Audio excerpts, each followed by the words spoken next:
ఎంత ప్రేమ. ఇప్పుడు కూడా ఈ చివరి రోజుల్లో ఎంత ఓపిక, ఎంత మంచితనం, ఎంత ఓర్పు, ఎంత ప్రేమ. ఇప్పుడు కూడా ఈ చివరి రోజుల్లో దీంతో గడుపుదామని వచ్చాను. ఇక్కడికి వచ్చాకే తెలిసింది ఇది ఆ గడప తొక్కదు అని.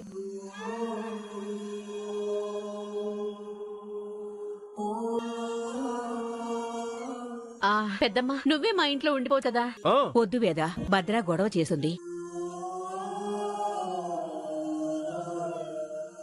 బాబు రామరాజు, ఈ పండుగ రోజు ఒక కోరిక కోరతాను, తీరుస్తావా? ఏమిటో చెప్పండమ్మా. మా వేదవదిని ఒక వారం రోజులు నాకు పంపుతావా?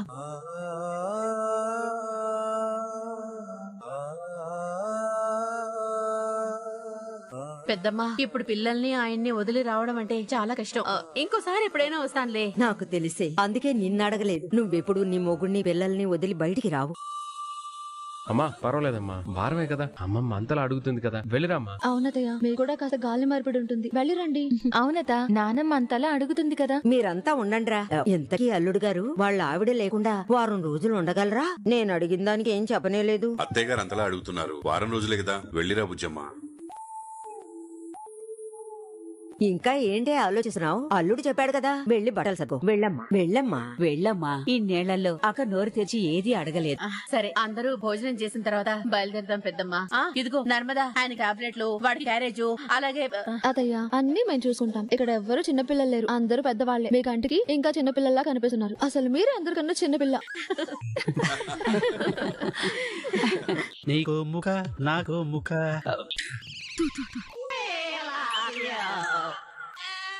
బేబీ తిన్ను, బేబీ బేబీ తిన్ను, బేబీ. అక్కడ చర్చలు ఏమవుతాయో ఏంటోనని నా టెన్షన్ లో నేను సత్తా ఉంటే, ఇల్లు కాలుతుందిరా ఎర్రాజు అంటే నా సొడలు నా దగ్గరే ఉన్నాయి, నాకేం పర్లేదు అన్నట్టు నువ్వు నీ ఆశ. చూడండి ఆవిడ గారండి, ఇసుకలో పడ్డ ఇడ్లీ, నీళ్లలో పడ్డ చట్నీ మళ్ళీ మామూలుగా తిరిగి వచ్చినట్టు చరిత్రలో లేదండి.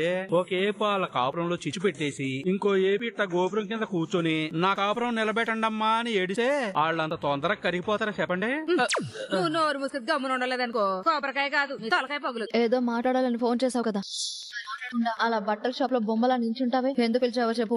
చూడండి సొల్లాయిలు, మనల్ని పామో తేలో కరువు పోయిందనుకో, అప్పుడు మనం ఏం చేద్దాం? మనల్ని మనం కాపాడుకోవడం కోసం ఈ కర్రతోనే చెప్పుతోనో ఆడిని కొడతాం. మన ముగ్గురు మధ్యన జరిగింది కూడా అదేనన్నమాట. మరి అంటే అంటే ఏం లేదు సొల్లాయిలు, నా బండారాన్నేమో మీరు బయటెట్టారు, మీ ఎన్నుకున్న లోసుగుల్ని దాగుడు మూరల్ని నేను బయటెట్టాను. చెల్లుకు సెల్లైపోయింది.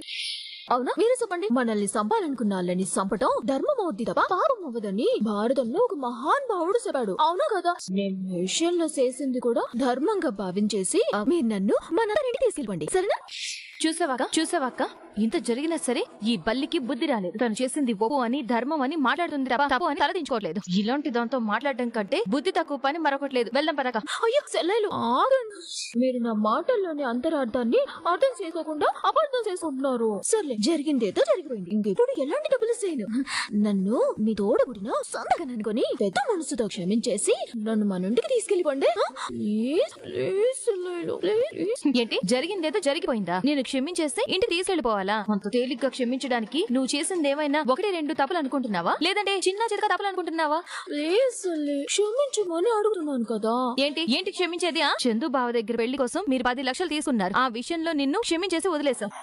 మీకు కోట్ల ఆస్తులు వ్యాపారాలు ఉన్నాయని మావయ్య గారికి అబద్ధం చెప్పి చందు బావతో నీ పెళ్లి చేశారు. పోనీలే, ఆడపిల్ల జీవితం బాగుంటుంది అని అలా చేసి ఉంటారులే అని క్షమించేసి వదిలేశాం. కానీ నీ వెనక అన్ని తప్పులున్నా సరే నీళ్ళు పశ్చాత్తాపం లేదు. ఒళ్ళు దగ్గర పెట్టుకుని బుద్ధిగా కాపురం చేసుకోవాలనే భయం లేదు. ఏకంగా ఏంటి ఆడపడుచు జీవితాన్ని పణంగా పెట్టాలని, తన భవిష్యత్తుని నాశనం చేయాలని చూస్తావు. నువ్వు ఎన్ని తప్పులు మోసాలు చేసినా సరే పోనీలే, ఎంతైనా అకలాంటిది కదా, నిజాలు బయట పెడితే తన కాపురం కూలిపోతుందని మేము నిన్ను క్షమించి వదిలేస్తే నువ్వు మాత్రం మా కాపురాల్లో ఎసరు పెట్టాలని చూసావు.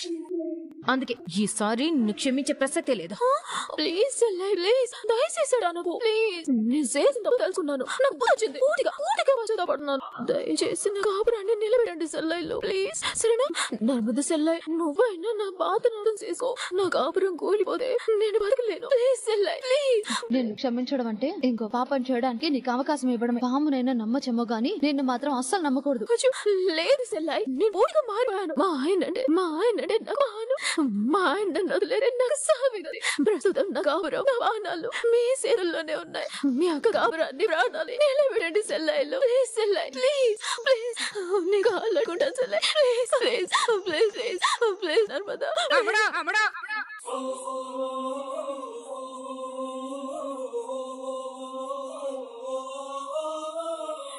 అమ్మడం రైడ్ వాళ్ళ కాళ్ళు అట్టుకుంటావేడి బుద్ధి లేకుండాని నా కాపురాన్ని నిలబెట్టుకోవడం కోసం వాళ్ళ కాళ్ళు అడుకున్న తప్పు లేదమ్మా ప్లీజ్ చెల్లెలు ప్లీజ్ ప్లీజ్ అమ్మడం నువ్వు ఎవరువే భాగ్యం ఈ భాగ్యం కూతురు ఏమంటే ఆవిడ గారండి పదే పదే నా కూతురు అనకండి వినే వాళ్ళకి తేడాగా ఉంటుంది. అది నా కూతురు కూడాను.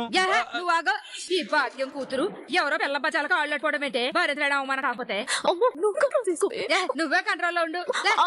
ఏమనుకుంటున్నారే అసలు మీ గురించి మీరు ఏమనుకుంటున్నారు అసలు మీరేమన్నా వేదవ తర్వాత వేదవత అనుకుంటున్నారా? నా కూతురు నంపించేసి ఆ ఇంట్లో రాజు వెళ్దాం అనుకుంటున్నారా? నా కూతురుతో కన్నీళ్ళు ఎట్టేసడమే కాకుండా కాళ్ళు పట్టించుకుంటారా? కాపురం నిలబెట్టమనేది బతిమాలుతుంటే మీరు ఎర్రబీగుతారా? అందుకే చెప్తున్నానేనండి ఒళ్ళు దగ్గర ఎట్టుకునేనండి నా కూతుర్ని మీరు క్షమించేసి ఆ ఇంట్లో తీసుకెళ్లేదంటే బోడి నేనే నా కూతుర్ని ఆ ఇంట్లో అడుగు పెట్టేలా చేతాను. అర్థమవుతుందా? నువ్వు అసలు అమ్మవేనా ఆడదానివేనా? కాకిలా అరిచింది చాలు ఆపు. కూతురికి ఇలాంటి పరిస్థితి రావడానికి కారణం నువ్వు చేసిన తప్పుల వల్ల మోసాల వల్లే నీ కూతురి కాపురం కూలిపోయి ఈ రోజు ఇలా రోడ్డు మీద పడింది. కూతురి కాపురం సమస్యల్లో పడిందన్న బాధ కాని భయం కాని ఒక తల్లిగా నీకు లేకపోగా అది చేస్తాను ఇది చేస్తానని ఇంకా సిగ్గు లేకుండా మాట్లాడుతున్నావు. మాట్లాడటం కాదు ఏంటి నువ్వు చేసేదొక? ఇప్పటిదాకా తను బాధపడుతుంటే కాపురం కూలిపోయిందని కన్నీళ్లు పెట్టుకుంటుంటే అయ్యో పాపం అని జాలిపడ్డా. చందుబాబుతో మాట్లాడి తనని ఇంటికి తీసుకువెళ్లాలని అనుకున్నాం. కానీ నువ్వు పొగరు చూపించడం చూశాక తప్పు చేశావు అనే బాధ లేకుండా విర్రవేగడం చూశాక చెప్తున్నాం విను. ఒళ్ళు దగ్గర పెట్టుకుని విను. ఈ జన్మలో నీ కూతుర్ని ఆ ఇంట్లో అడుగు పెట్టనివ్వు.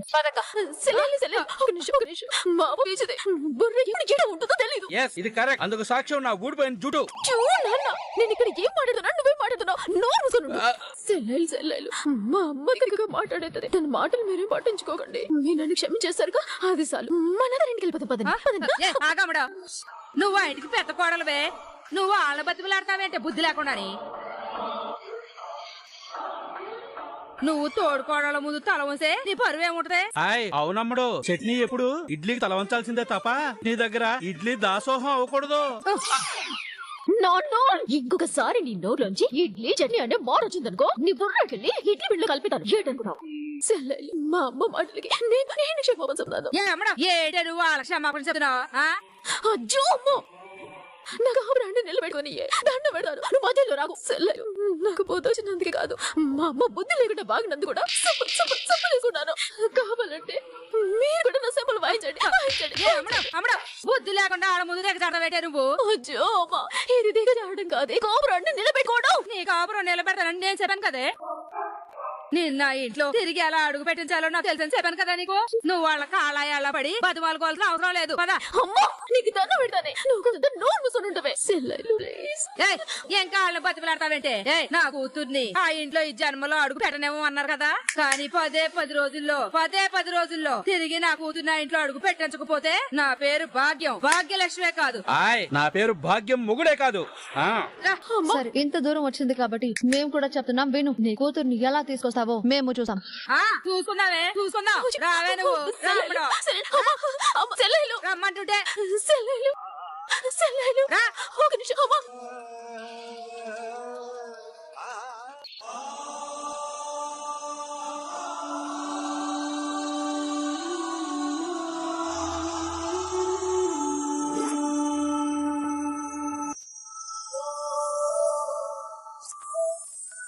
నాతో కలిసి నువ్వు పూజలో కూర్చున్నావు. నీ మనసులో నా మీద ఉన్న కోపం దూరం అయింది. ఇప్పుడు నా మనసు తేలికైంది. ఎన్ని రోజులు నేను మోసిన బాధంతా సంతోషంగా మారింది. ఇంకోసారి నీ పిలుపే నా ఎదలోచి మళ్ళోసారి పిలవాలంది నువ్వు ప్రతిసారి. మనసుకి మొదటిదే మొదటి వయసుకి మొదటిదే మనకు వాదల్లో కుదురుగా నిలవదే చిలిపి ఊహల్లో తగదని తెలిసిన చివరి హద్దుల్లో నా రాదారిలో దూదారిలా వచ్చావేమో నీ రెండల్లో నా గుండెల్లో పున్నాగలా పూచావేమో.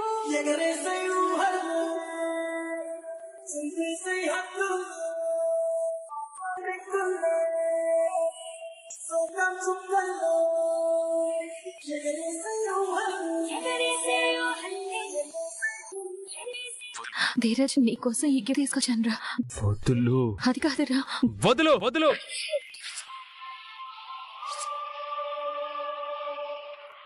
ధీరజ్ ఏంట్రా అంత కోపడుతున్నావు? నీ మీద నాకున్నది అదే.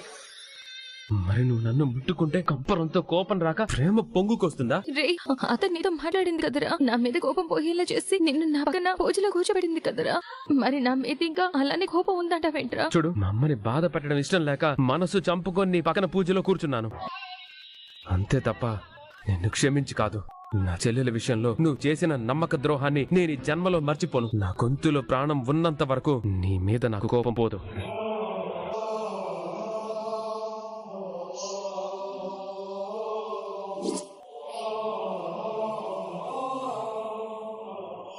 I love you, Prema. I love you so much. Prema, will you marry me?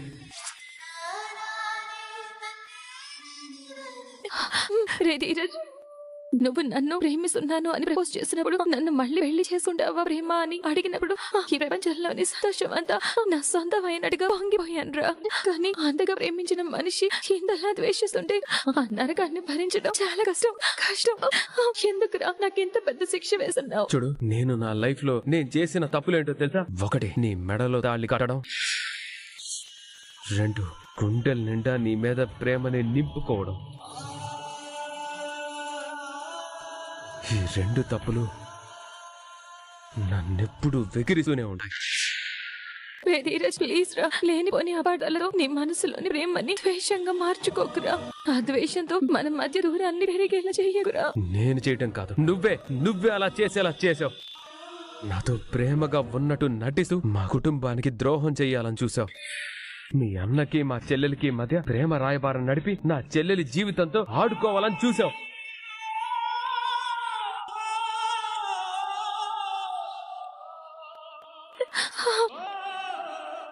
నువ్వు పొరపాటు పడుతున్నావురా, నన్ను తప్పుగా అర్థం చేసుకుంటున్నావు.